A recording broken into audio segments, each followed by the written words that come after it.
The War Room. For 10 years this space had been the nerve center of an obsession.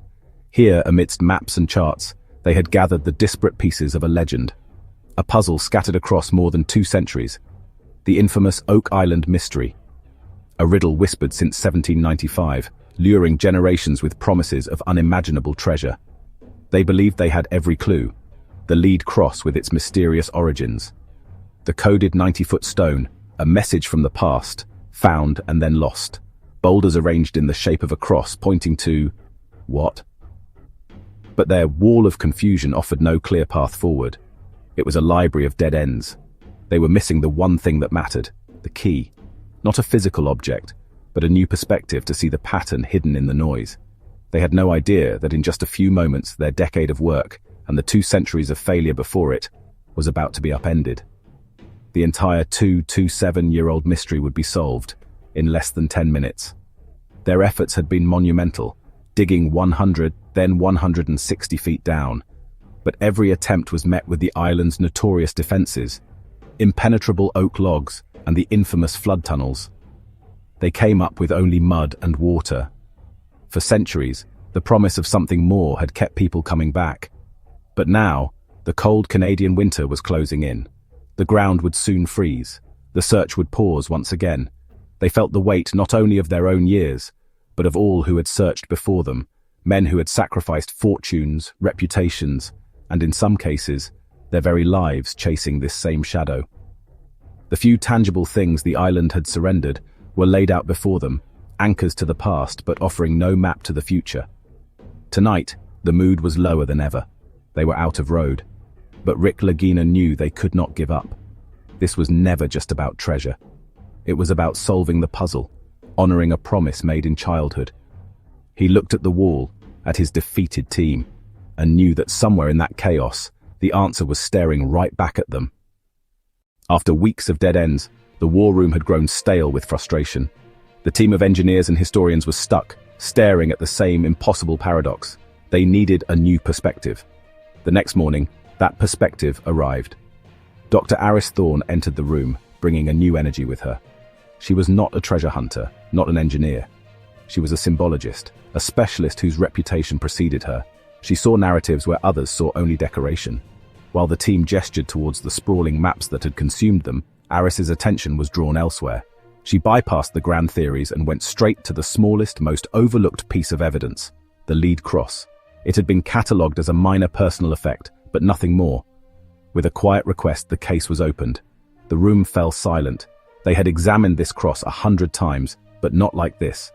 Donning pristine white gloves, she didn't just look at it, she communed with it. Her eyes scanned its surface millimeter by millimeter, searching for a language hidden in the tarnish and time. The team watched, their expressions a mixture of skepticism and weary hope. Then she pulled a handheld digital microscope and connected it to the monitor. A magnified, alien landscape of pitted lead filled the screen. Aris navigated the surface with practiced ease, and then stopped. And there, almost invisible, nestled on the edge of one arm, was a tiny etched star with a single elongated point. It was a whisper from the past. It was undeniably deliberate. The precision was inconsistent with a random scratch. It looked like an orientation mark, a maker's mark, or a key. Aris saw instruction. "We've been looking for a map," she said softly, her voice cutting through the stunned silence. "But we've been trying to read it without the legend." She pointed to the screen. "This isn't just a cross, this is a cipher key." The long point was a vector, a directional arrow, an instruction from the past on how to orient the great stone slab, on how to finally read the symbols they had been misinterpreting. In that moment, the dead end became a locked door. The static energy of the war room erupted into motion and renewed purpose. The key had been found. For over 2 centuries, the 90-foot stone had been a source of immense frustration, a cryptic dead end that had thwarted every attempt at a definitive translation. But now, armed with a new key derived from Zena Halpin's map, the team wasn't just trying another combination. They were approaching the problem from an entirely new dimension. They used the cross as the cipher key, not as a simple substitution, but as a geometric grid. They began to reread the 90-foot stone, symbol by painstaking symbol. As they applied the new methodology, The old nonsensical translations that had plagued the search for generations simply fell away, dissolving into historical footnotes. In their place, a new, coherent sentence began to take shape, each symbol locking into place with chilling precision. A new line emerged, one that felt both ancient and prophetic. Beneath the star where the cross meets the sun. For Rick Lagina, standing in the war room, those words were like a lightning strike.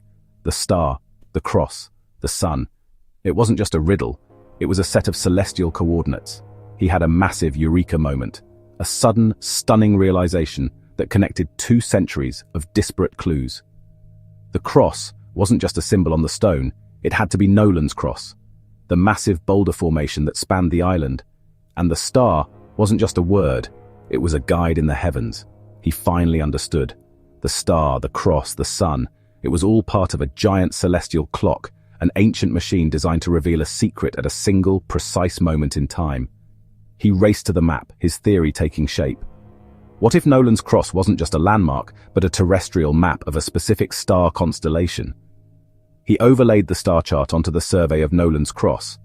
And then, the impossible happened. Everything began to line up. The boulders of the cross matched key stars in the constellation Cygnus, the Swan, also known as the Northern Cross. But a map of the stars is useless without a specific time. The sun's position changes every single day. They needed a date. Marty pulled up sophisticated astronomical simulations, software capable of recreating the sky from any point in history. The team dove back into their research, scouring Xena's documents and ancient texts for a clue. They found references to a significant feast day, one with deep ties to the Knights Templar. They identified a major feast day that coincided with the winter solstice, the shortest day of the year, a moment of immense symbolic power for ancient orders. They narrowed it down to a specific winter solstice moment in a past century, a year that aligned with the historical timeline of the island's mystery. The air in the war room was thick with anticipation. After months of theories and dead ends, this was it. A single, testable hypothesis. They knew exactly which day to test. With Rick and the team gathered around him, Marty put the precise date and time into their 3-dimensional model of the island. On the screen, the simulation began. The digital sun, a perfect recreation of its position centuries ago, began its slow journey across the winter sky. The team held its breath. And then, at a specific pre-calculated time on that ancient winter solstice, the shadow cast by the headstone of Nolan's cross projected across the island, aligning perfectly with the star map they had overlaid. The alignment was perfect. The shadow of the cross pointed the way, just as the star map dictated. They ran the final calculation, tracing the line of the shadow to its ultimate conclusion. A single intersection point appeared on the screen, a flashing red marker. But as the team leaned in, a wave of disbelief washed over them. The point wasn't in the money pit. It wasn't in Smith's Cove. It wasn't anywhere on Oak Island. It was 100 yards offshore, submerged beneath the cold, murky waters of Mahone Bay. And in that moment, the first domino in a long, complex chain finally fell. The revelation sent a shockwave through 2 centuries of accepted lore. The key unlocked the stone. Rick's wild celestial theory was confirmed. They had a precise date and time. The 3D model plotted the shadow with unerring accuracy. The intersection sat in the water. The X was offshore. Suddenly, a dozen other frustrating and isolated clues began to snap into a single, coherent picture. They frantically cross-checked ancient logs and shoreline finds. Small artifacts previously recovered from Smith's Cove, bits of coconut fiber, fragments of old parchment, suddenly read like breadcrumbs, not buried there, but washed ashore from a nearby source. Gary Drayton remembered the numerous metal detector signals on the northern beach, hits that had been dismissed as modern trash but now looked like pieces of a much older puzzle. It was a stunningly simple explanation. The powerful ocean currents could have carried debris from that exact offshore spot, scattering it along the island's shoreline for centuries. It was a cascade of confirmation. The pieces all fit, not with force, but with the elegant click of a well-made lock. In a breathtaking shift of perception, they began to see Oak Island itself in a new light. It wasn't the destination. It was one enormous pointer, a giant, brilliantly engineered misdirection whose only function was to aim at the real site. The money pit, the flood tunnels, the crosses, all of it was designed to occupy and distract searchers, while the true prize lay just out of reach. The final answer appeared on their screen, a simple, pulsing red dot in the water, and it left them utterly speechless. For the first time in 227 years of relentless, back-breaking, and often tragic searching, a clear, verifiable X existed on the map, and it changed everything. The truth was terrible in its genius. Oak Island was never the prize. Flood tunnels, drains, pits, all engineering to make digging impossible. Even the 90-foot stone was a lure, an inside message meant to guide the clever, not to mark treasure beneath a hole. Everything had been designed to make people look down. Instead, they should have been looking up. And out.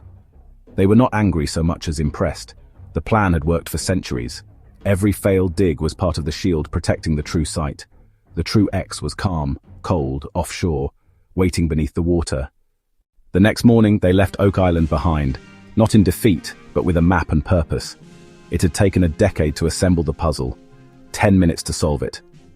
Now the real work began. The searchers sailed toward the point where the stars had told them to look. For the first time in 227 years, they knew exactly where to look. Please subscribe to our channel History Documentary, hub for more insightful videos and intriguing content.